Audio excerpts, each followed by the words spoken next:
J'étais à la maison avec les enfants, avec mon chum, avec l'équipe, et on regardait les résultats, et puis plus ça grimpait, puis je me disais, mais voyons, on s'en va là, c'est ça qui se passe. Et...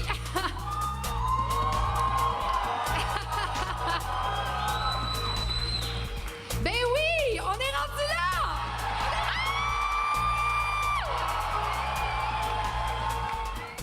Voir ou revoir cette scène du 5 novembre dernier, c'était une Valérie Plante radieuse, effervescente même, qui célébrait sa victoire parce qu'en fond, elle marquait l'histoire aussi, première femme devenue mairesse de Montréal en 375 ans d'histoire. Et depuis, elle a rencontré plusieurs vis-à-vis, ouvert les livres de la ville, pris le pouls de certains dossiers de la mairie, va installer ses boîtes dans son nouveau bureau sans doute demain ou après-demain.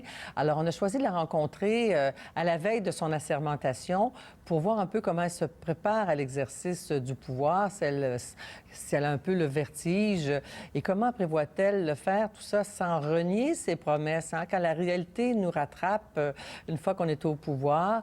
Alors, je l'ai rencontrée en fin d'après-midi. Madame Plante, bonsoir, bienvenue à 24/60. Merci, À bonsoir. la veille de votre assermentation, on est à 16 h mercredi, donc 16 h jeudi, vous serez assermenté. Est-ce que depuis le moment de cette grande effervescence de l'élection jusqu'à maintenant, la réalité vous a un peu rattrapé? Est-ce qu'il y a un peu de vertige qui est associé à ça? Une fois le vertige passé, en entrant sur la scène du Corona la semaine dernière, là, lors de ma victoire, je vais être très honnête avec vous, non. Pas de vertige, mais clairement une prise de conscience de bon, bien, c'est pour ça c'est le poste pour lequel j'ai appliqué. Bien voilà, maintenant les responsabilités sont là, les attentes sont là.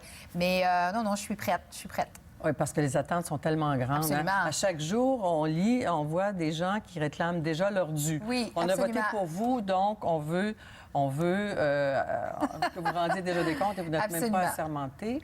Est-ce que ça vous fait craindre de devenir rapidement une femme politique qui doit être politicienne une fois qu'on est au pouvoir? Est-ce que vous y pensez à ça? Non. Ben là, en fait, je dois avouer que je suis tellement dans l'action, en train de faire la transition, de créer le comité exécutif, que je n'ai pas le temps de voir tout ce qui se passe sur le côté. Alors, pour l'instant, moi, je trace. Mais c'est clair qu'on a la population des attentes, et puis on le savait également en faisant cette campagne-là que ça en créerait. Mais pour moi, c'est positif. Ça veut dire que les gens vont me tenir imputable. Ils ont des attentes. C'est ce dont je leur ai parlé, entre autres, de la mobilité. Donc là, il faut que je livre la marchandise. Moi, je trouve ça très motivant. Bien, vous parlez de la mobilité. C'est un thème très séduisant pour surtout toutes les personnes qui sont prises dans la circulation ou dans un métro en panne, un autobus qui est débordé, qui déborde, puis qu'on est coincé comme ça. Prenons un exemple, la fameuse ligne rose. Vous avez déjà fait, je pense, des démarches, vous avez déjà fait appel à Québec et à Ottawa. Il y a des urbanistes cette semaine qui disent, bien, attention, la ligne rose, c'est pas la bonne réponse à tout. Il faut faire attention, c'est peut-être un projet des années 60. Il faut peut-être le reconfigurer pour le 21e siècle. Comment vous recevez ce genre de message? Très bien. Moi, depuis le début, je dis que c'est une proposition. C'est une proposition qui est forte. On a pris le temps de la documenter en travaillant avec la Polytechnique. Donc, on n'a pas sorti ça de notre chapeau. Donc, on l'a étudié, mais c'est une proposition. Moi, ce qui est important dans cette campagne-là, c'est de dire, voici une des solutions pour répondre à des besoins de mobilité, puis même, je dirais même, de développement social et économique, entre autres pour le nord-est de Montréal, ainsi que vers le sud-ouest. Alors, si éventuellement, puis c'est pour ça que le premier mandat est dédié à aller chercher le financement, faire un bureau de projet, vraiment déterminer comment ça va se faire. Donc, s'il y a des gens qui nous disent, bien, ça devrait être plutôt telle technologie ou autre chose, moi, je suis très ouverte. Mais il n'en demeure pas moins que la ligne rose, peu importe le type de transport, le type de technologie qu'on utilise, est nécessaire pour ouvrir ces quartiers-là. Bon, une autre promesse, des logements abordables, beaucoup de logements abordables. Oui. Ça, c'est un peu faire affronter un peu les promoteurs. Déjà, est-ce que vous pensez que les promoteurs peuvent dire, un instant, il y a trop de logements abordables, les promoteurs pourraient se désintéresser de la construction à Montréal, alors que vous voulez en même temps ramener des familles? Oui, absolument. Donc, tous les quartiers n'ont pas la même dynamique. Si, par exemple, au centre-ville, où on sait qu'il y a un appétit important des promoteurs, parce que Montréal va bien. On a des gens qui viennent s'établir à Montréal. On a beaucoup d'immigration. 75 des nouveaux arrivants s'installent ici. Donc, il y a un grand potentiel de développement résidentiel. Et donc, nous, on veut travailler en partenariat avec les promoteurs, mais on est convaincu qu'en poussant, on ne veut pas se satisfaire du minimum, on veut aller plus loin. Il y a d'autres villes qui l'ont fait, on considère qu'on a la capacité de le faire, et en plus, avec le statut de métropole, on peut aller plus loin justement dans nos négociations. Alors, ce sera un accompagnement, hein. Ça ne sera pas c'est ça ou c'est rien. On va accompagner les promoteurs là-dedans. Et vous avez évoqué une taxe peut-être de 15 comme Toronto, Vancouver. Est-ce que ça, vous voulez vraiment imposer une taxe sur l'achat par des étrangers Bien, en fait, c'est arrivé d'un constat parce qu'on sait qu'à Toronto et à Vancouver, ils ont imposé une taxe, mais il était déjà très tard. C'est-à-dire que le boom immobilier a fait en sorte que maintenant, c'est plus achetable dans le centre-ville de Toronto et de Vancouver. Nous, pour se préserver ou du moins d'être capable d'agir rapidement, on veut demander à Québec les pouvoirs d'imposer une loi. Pas une loi, pardon, mais une taxe.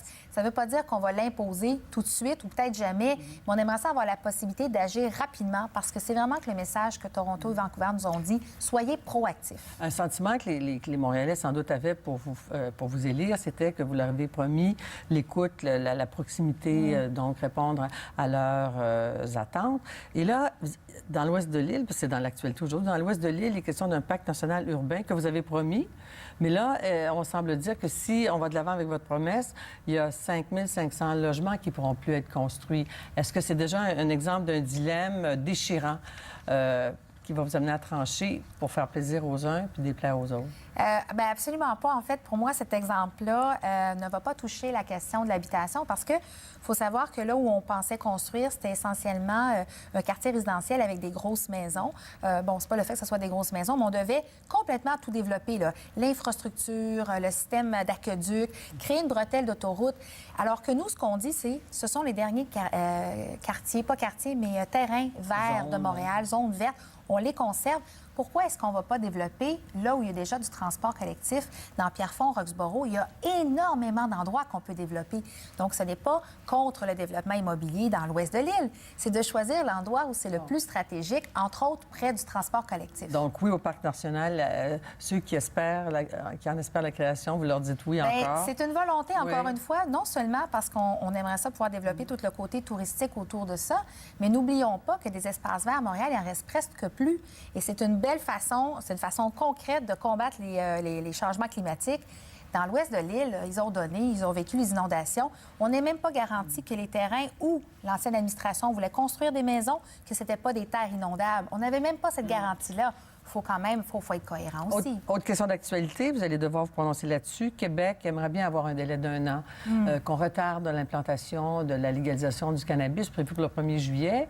Comment vous accueillez ça? Parce que Montréal est prête à faire face à cette nouvelle loi. Donc, c'est vrai qu'on va attendre de voir ce qu'en pense le fédéral, mais pour nous, ça demeure une option qui est très viable. On avait déjà proposé de mettre en place un comité pour travailler avec les acteurs du milieu.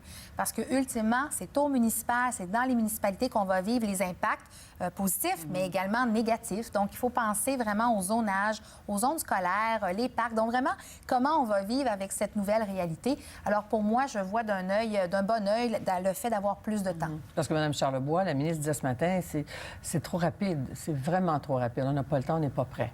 Encore une fois, nous, on le sait que souvent, les lois descendent, mais c'est vraiment rendu au municipal, vraiment dans le concret, dans le quotidien, qu'on se rend compte que peut-être que finalement, c'était pas on aurait voulu soit plus de temps ou que ce soit plus précis. Alors moi, l'idée de gagner du temps pour préparer la Ville de Montréal à cette... pas prêt encore. Non. Bien, c'est pas prêt parce que on attendait de voir ce qui en découlait. Est-ce que ça va être, par exemple, à travers la SAQ? Donc, vous avez tous les points de vente, tout ça, ça a des impacts sur le type de commerce qu'on va autoriser, encore une fois, le zonage, les permis. Donc, tant qu'on ne savait pas ce qui se passe, tant qu'on ne sait pas les détails, c'est très difficile après ça de faire descendre l'information jusqu'au municipal.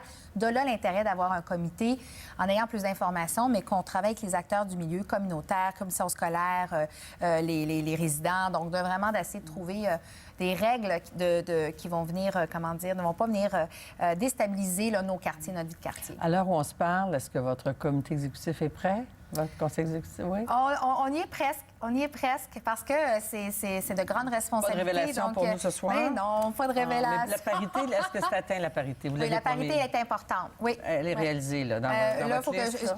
J'ai pas eu de téléphone avec ma chef de cabinet, mais c'est définitivement un objectif. C'est très, très important parce qu'on le sait, les femmes, quand on doit les mettre dans des rôles de décisionnels avec des responsabilités et de pouvoir pour aussi donner l'exemple et soutenir la parité à tous les niveaux. Merci. Bonne chance. Merci. Merci beaucoup.